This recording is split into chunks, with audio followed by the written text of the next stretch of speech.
Hello there. Welcome to Inside the Outside. Your Hello. blog today. And today, Tim and I are going to talk a little bit about how strategy around equity sometimes plays out in unexpected ways. So we do a lot of thinking together before we go into a room around who's going to talk first and who should bring up what point. And a lot of it often has to do with concerns of equity.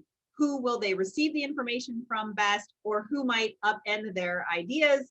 And so we do a lot of strategizing before we go into the room, but sometimes it's not in the way that you might expect.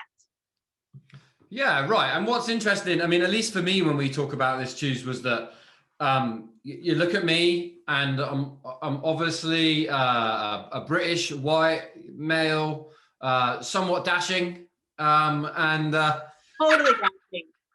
Let's put charming too. oh, thank you, mate, for thank you. And the obvious thing would be, in many ways, would be like, oh, great, Tim's really well positioned to be working in rooms of senior leaders, often white men, right?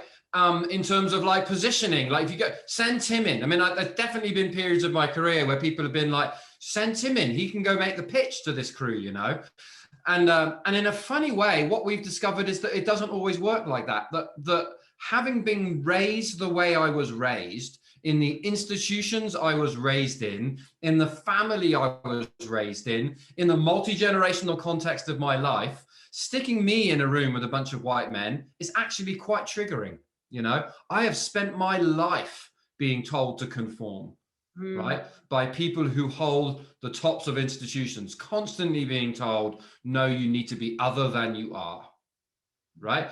And so in a funny way, like I'm actually the worst person to send in there because I have to work through so much of my own baggage to be helpful in those rooms, you know, that it can actually kind of defeat the purpose. Do you know what I mean? Exactly. Yes, I do know. And I think that so we might strategize and say, this is a room that needs Tim to speak first. And so Tim, get over your stuff. Yeah, that's Or true. That happens. we might say, this is a room that will expect Tim to speak first. And so Tuesday, we're going to up in that and you go first. Great. Or, and so this is why I'm saying that it's nuanced and there's lots of different strategies. It's not like just room of white men, send Tim in or don't. Exactly. Or sometimes it will be actually to say you're the person who isn't triggered by these folks. And so you can just go in clean, right? And it's not about what they need to hear or us setting any example on equity. It's just because I'm the more skilled person in that particular place, partially because of my identity, more skilled because of my identity, not trying to show something or bring a point or anything like that.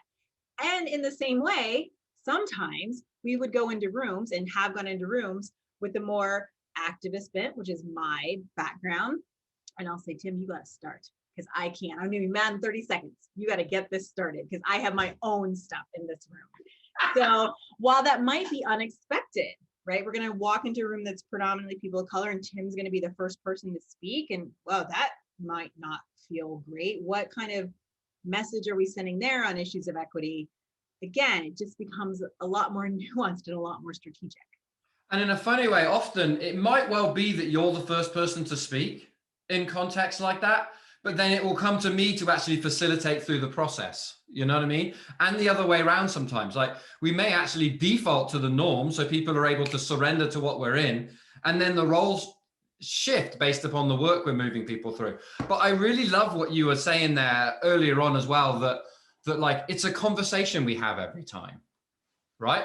Like we're designing for the context we're in and we're taking into account kind of like our identities and our histories and what people expect of us and whether we want to meet that expectation to create comfort, whether we want to challenge it to shake things up. Like all of that becomes part of our design conversation.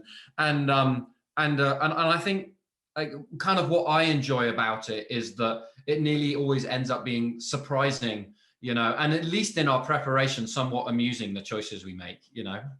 Yes, absolutely. Absolutely. And I think it keeps our work more interesting too. Yeah. It keeps us from defaulting to this kind of room, you do this, or this is a strategy for equity in this kind of room. Like it keeps us really fluid and really responsive, I hope, and also on our own edge of learning. And yeah. Big I time. wanted to share a little bit about that because I think when we talk about putting equity at the center and we think about ourselves and our identities and how you and I work together, it could feel like there's a formula for how we do it and what we're doing. And I've just found that that's almost never the case. And as we begin to train other teams, I think what they're discovering is it's almost never the case for them either, that there's just some rule you can put in place around these topics. Right. But there is a principle, right, of conversation between those of us who are leading it that is very open, sometimes uncomfortably so, right? And there's also a principle of designing around the need.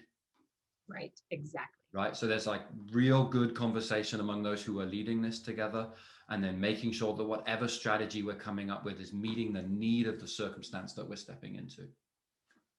Absolutely. Magic. Take good care, folks. Thanks for hanging out with us for a little bit.